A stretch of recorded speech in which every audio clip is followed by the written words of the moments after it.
Hi again, good afternoon. It's so hot in Scotland today I changed my top because I am roasting. I'm not complaining because the weather's beautiful and the scenery's beautiful here. And I feel good to be alive. I do every morning now because I came so close to death 10 years ago. So close. Anyway, I'm on to the years between I was 20 and 30. And these are the years that a lot of things, a great deal of things happened to me and to Tom. Tom and I got engaged, and that I was absolutely delighted.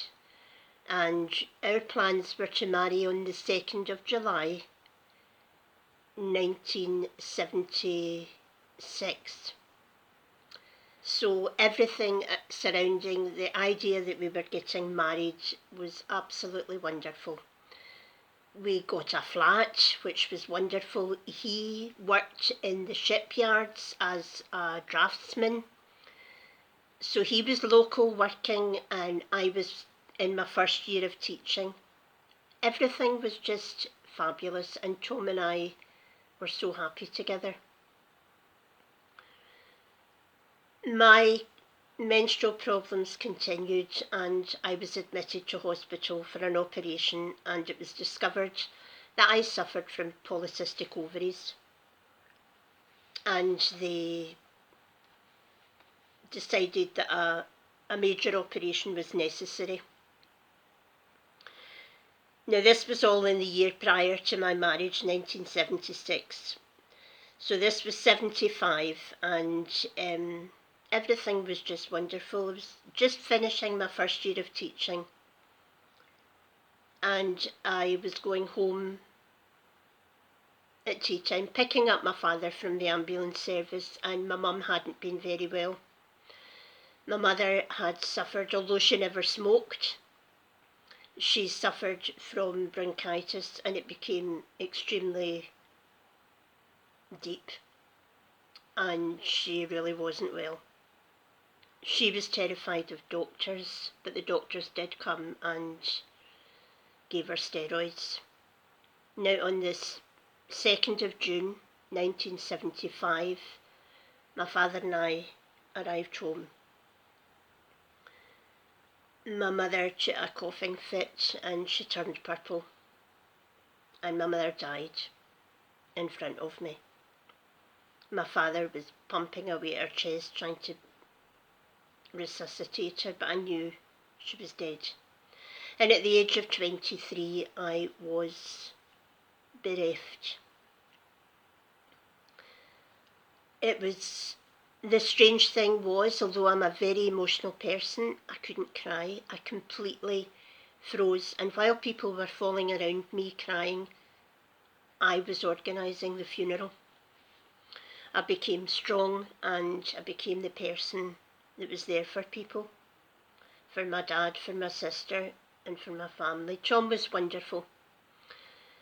But my priorities changed that day, the day my mother died. I realised that material things don't matter, that people matter.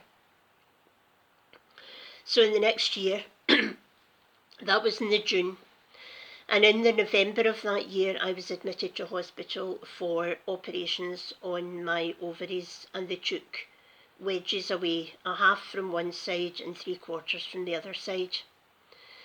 And I was told by the doctor, who stood at the bottom of my bed and said, if you are getting married, I'm sorry to tell you, you won't be able to have any children.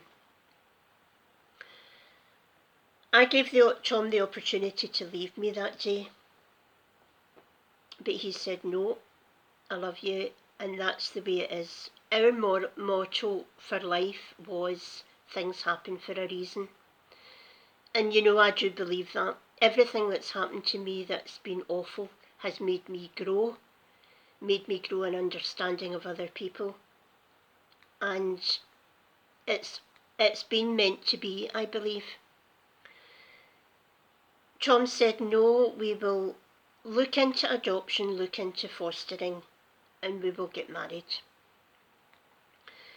So our plans were all on hold, and I was absolutely devastated about my mother. It affected me deeply, and it was something that was ongoing because I had buried the emotional feelings. I couldn't cry, so they had to come out eventually, and they did, but it was about 2 years later.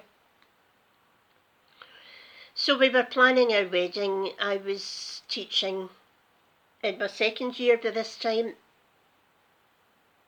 and in the May, just before we get married, my uncle, who was very close and lived in Ardishig, the place that I adored, was drowned in the Crinan Canal. So these three things had happened in that year. We got married the next year, and it was wonderful. My dad was there, my sister was there, my family were all there, Tom's family, and we all got on so well together. We were all church members, but I miss my mother more than I can say. So Tom and I were very close to Tom's brother and his wife, and they got married 6 months after us, and they moved to another part of Scotland for David's work.